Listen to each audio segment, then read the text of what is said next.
It's the Book Eli. It's the Book Eli Show, live and direct from the LRT Living Room Talk. We got interviews, music, celebrities, and many, many more. Welcome back, y'all. It's the Book Eli Show on the LRT Living Room Talk. Another pop-up show right here. A little special treat tonight. It's a Thursday night.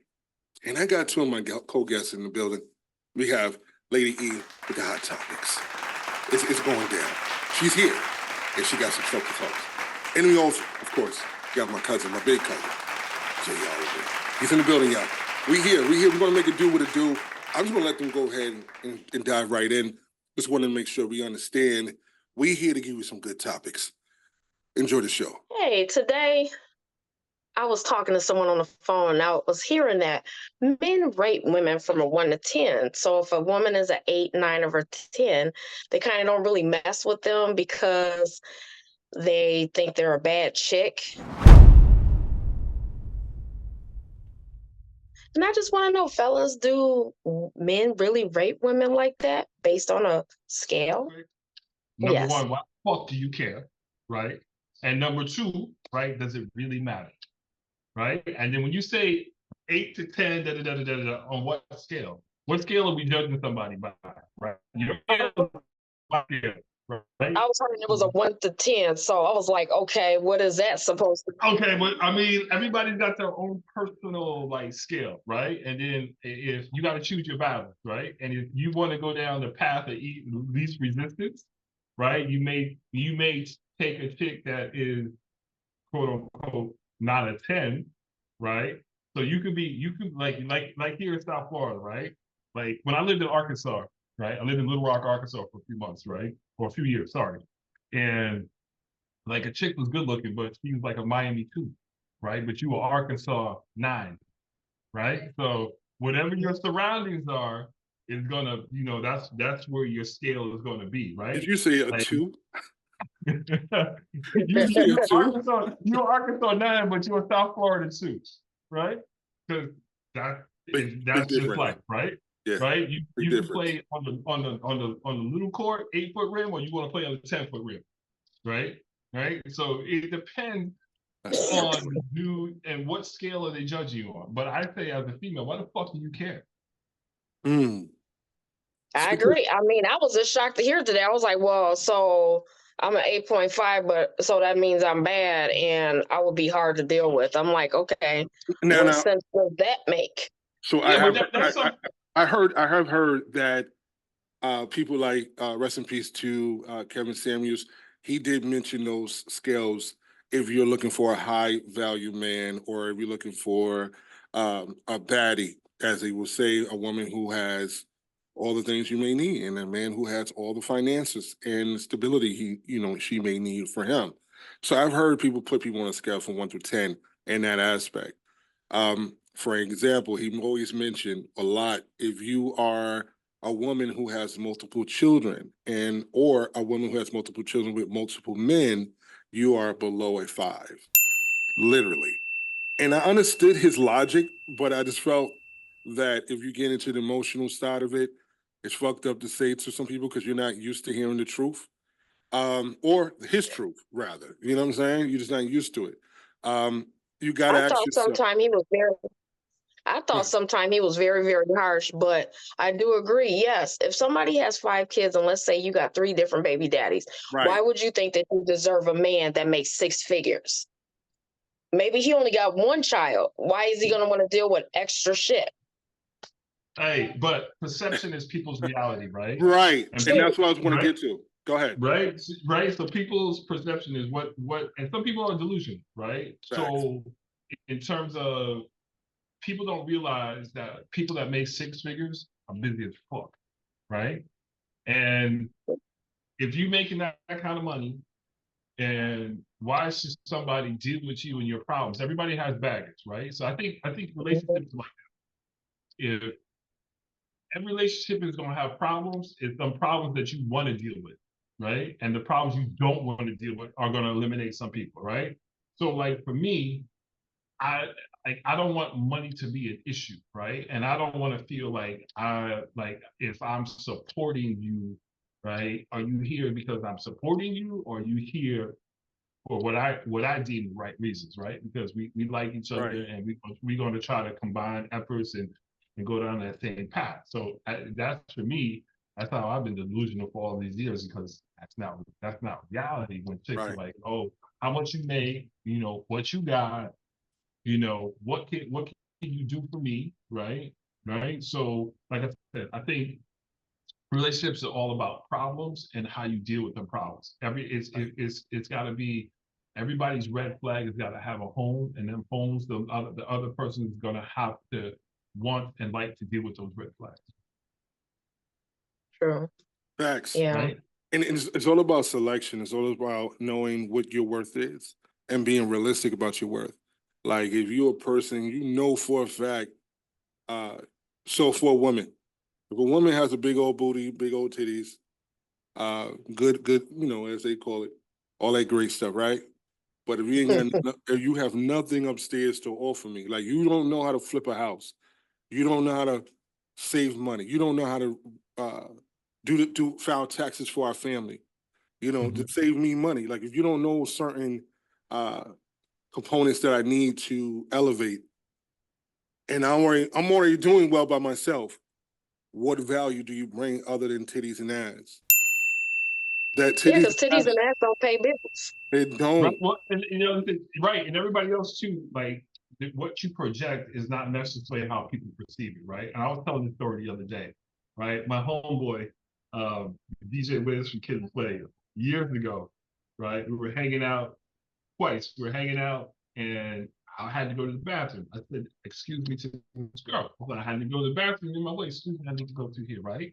And she was like, "Oh, just because you cute, you think I'm gonna drop my panties?" Because I said, "Excuse me," because I want to go to the bathroom, right? So she already had a perception of what she thought this means to her, right? It's not necessarily true. Another experience was, like, we were at a bar, and my boy's girl got a little drunk, and she was like, "Why can't you have ugly friends?" Right? Especially him, curly hair motherfucker, right? Don't date guys like him, because he got options, right?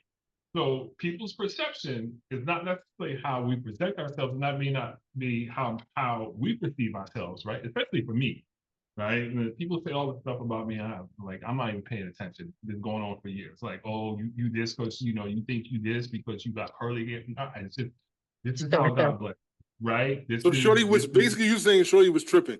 She thought it was all about her, and you just want to take a piss. That's what I got from the story. You just want to take a piss.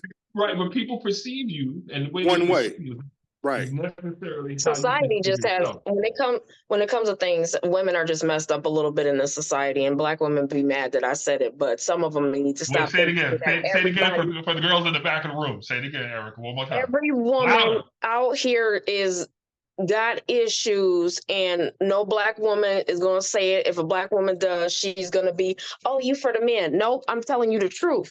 Because number one, you can't think that everybody wants you. Now, if you passing it out like it's trick-or-treat candy, then of course they're going to want it.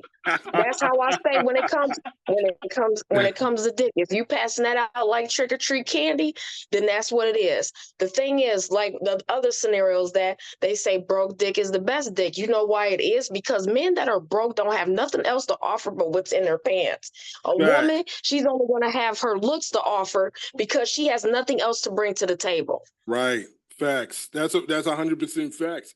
But back to the original statement real quick, so before we get out of control. The denominator of the main factor was the 1 through 10 rating scale. At the end of the day, my answer would be this: I like realistic shit. Perception is key, right?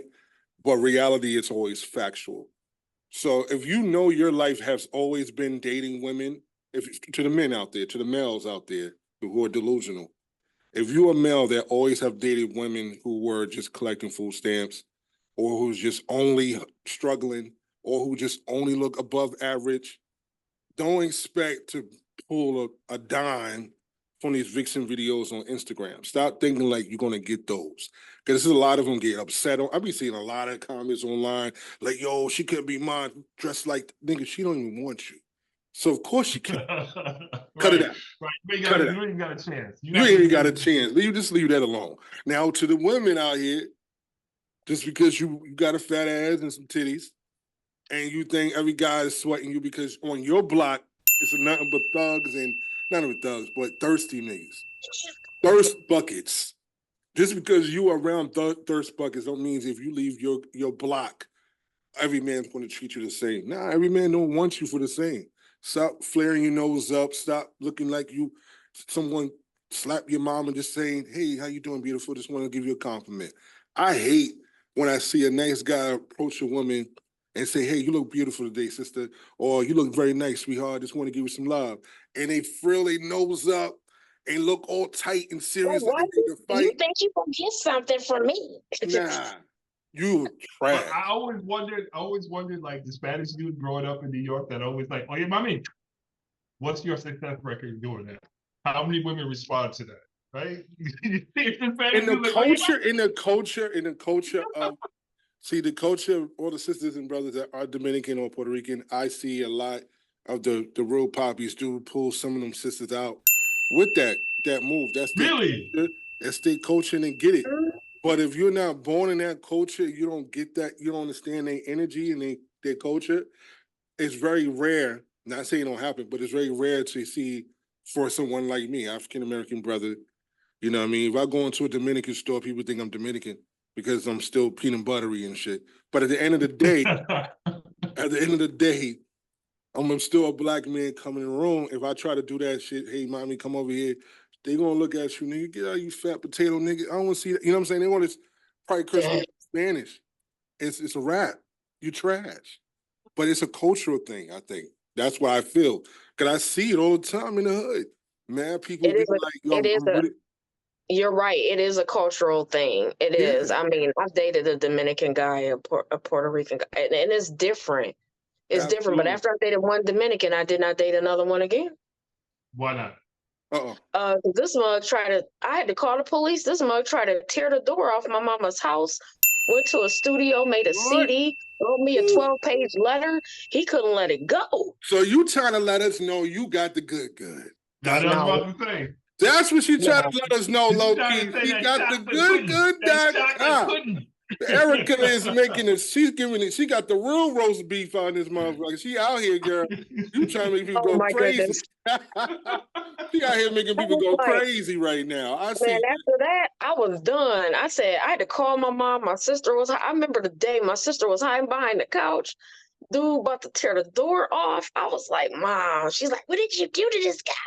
I was like, after that, Your mama said you did something to this man. You got the real truth. You got the Dominicans going crazy. Like I never did it again. Oh my God. So I have nothing against Dominican. I don't have nothing against Dominican men or Dominican and black men whatsoever. But after that, I was like, well, maybe we need to just not do that. But my ancestors do got some Dominican and Puerto Rican in us. I found that out on Ancestry as well. I got people from Barbados. I got family that's from Trinidad. I got family from Jamaica and Haiti. Like, I have a lot of family of different cultures I didn't even know is in me. But at the end of the day, to get to the bottom line of that, that's all culture. So they do pull to go respond to you, J.Oliver. That's just something. All right. No. I'm coming to New York. I'm gonna try that. Oh yeah, mommy. But you gotta sound like them niggas. You can't sound like no non-Dominican or Puerto Rican guy. Listen, I look so Dominican. I was fooling the Dominicans when I was in DR. No, I'm talking about sound. I said you gotta have the sound. They're gonna catch you. I gotta have the sound? Don't worry, I'll practice. Before I get there, I'll practice. You're gonna be standing next to me. I wonder if that's gonna work for me. Hey, papi, come here. Come here, daddy.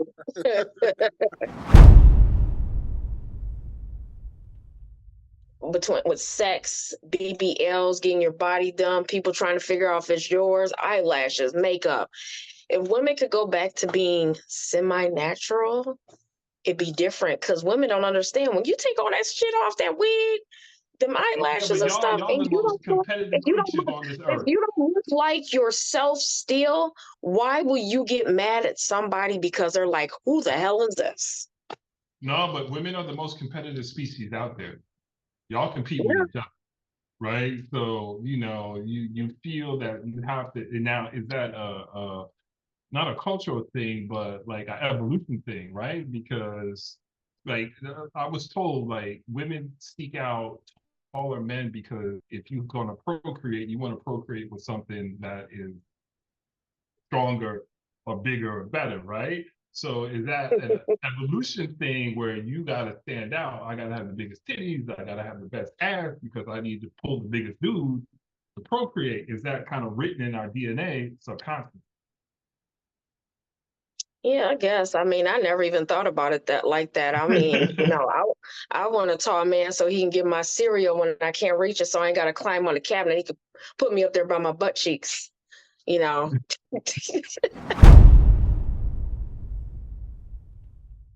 Oh, so we getting a little ethnic and cultural right here, and I love that. I love that, right? And Oh, here we go. like Paul Mooney says, shake your family tree and the nigga will fall out. I'm all with that. So now I want to talk about the video that I shared in the group. And for those who don't know, was a gentleman he was well to do, and he was just like Black customer service stuff, right? So I want to know from y'all, do y'all think that is true? Because I'll give you another story that happened to me today. I went in the post office, right? And the lady who was helping me, right, was a Black lady, right? And she almost looked like that meme you posted with the girl with the eyes and stuff, because she had one eye looking this way, one eye looking that way, right? And she was just mean mugging everybody. So when I got out to her, like my thing is always, no matter who you are, you're a person, right? So if I approach you with a smile and treat you like I want to be treated, right? Hopefully, right, you'll extend that courtesy back, right? But you could tell homegirl was just like, no, right? So the person in front of me was a Spanish lady, and she was just giving this lady attitude, right? So when I get up to her, I'm trying to get my passport done, trying to give her I'm like, hey, can I do this? Thank you, please, thank you, And then something fell, and she's like, I said, I'm done. I'm like, but wait. Let's backtrack for a second. What is the question so we can dive in with you? The question is, do you think that as Black folks we get bad customer service, or should we frequent an establishment just because we're Black, right? Or do you think just because you're Black, do you frequent a place no matter how bad the service? Do you want to get a?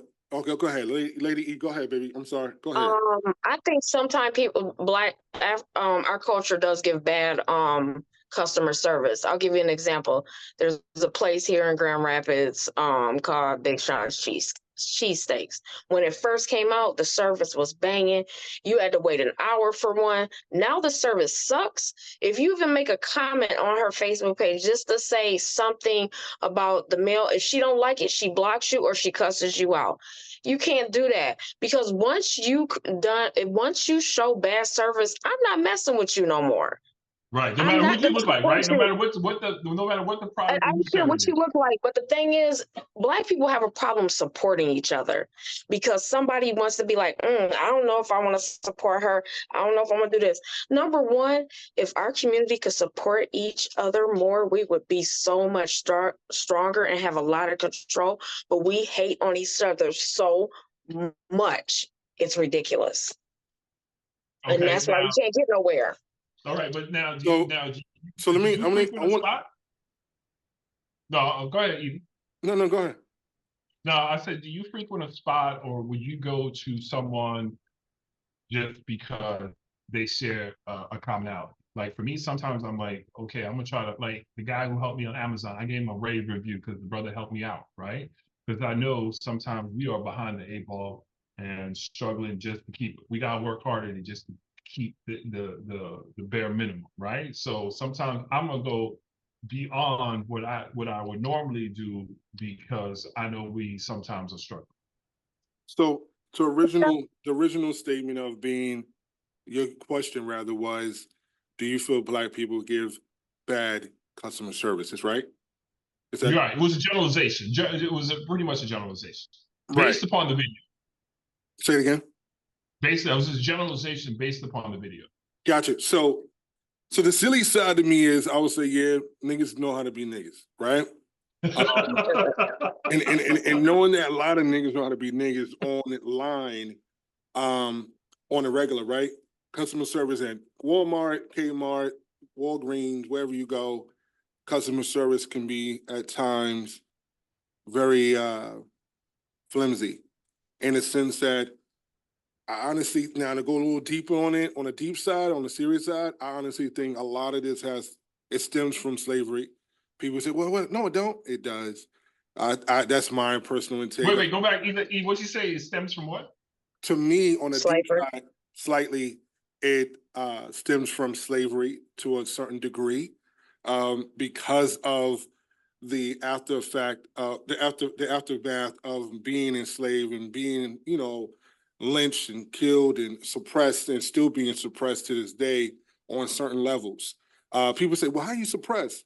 You literally have a dollar bill reminding you of a president that used to be a slave owner.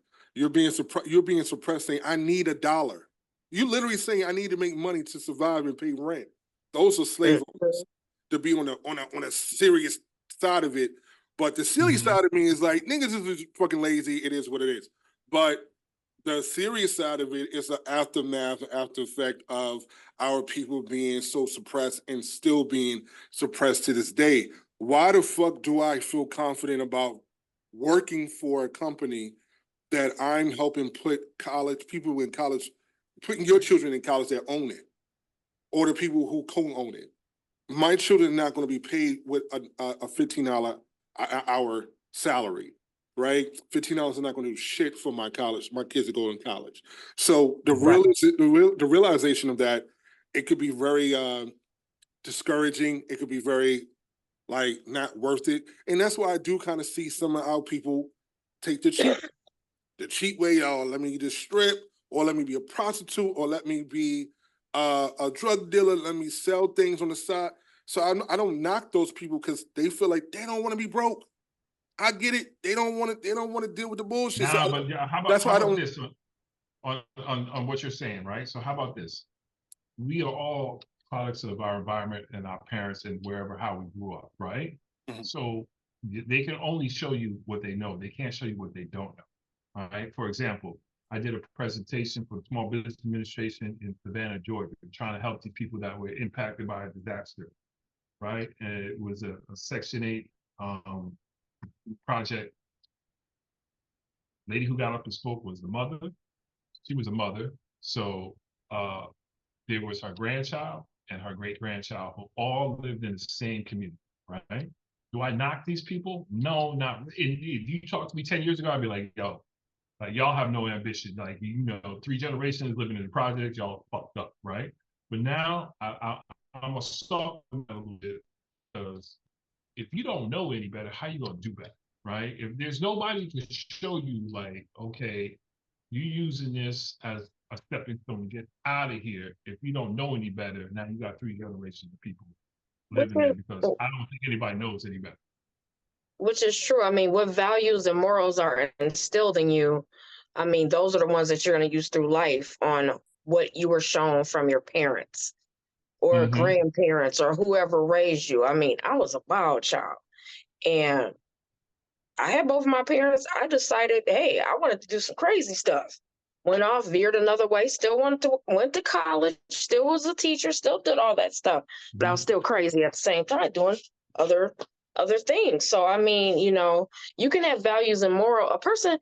People think like if you're a dancer or you're selling drugs and this and that, I know people that have done that, and they came from a stable environment. They just wanted to hustle more on the side.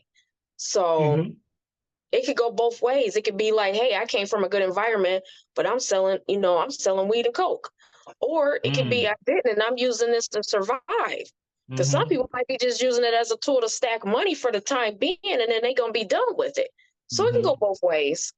But at the end of the day, we can't teach our children to always take the easy route out either, which is why I feel like it does set us back as role models, potential role models. Even if you didn't ask to be a role model, you are.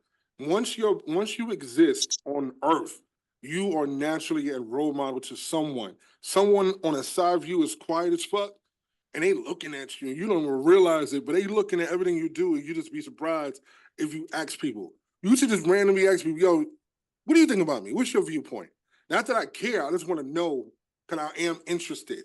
You don't have to care and be interested. Interested don't mean necessarily care. Interested is to be aware, like, oh, I'm just aware of it. Okay, good. Because you don't know who's looking at you. Say it again. That's woke.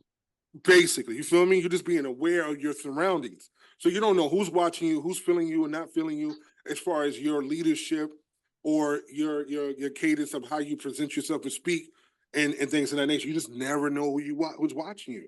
So that is the premises. The premises of the whole story is, I think that, yes, to answer your question, our people do give bad customer service because it stems from slavery. And that's my final answer.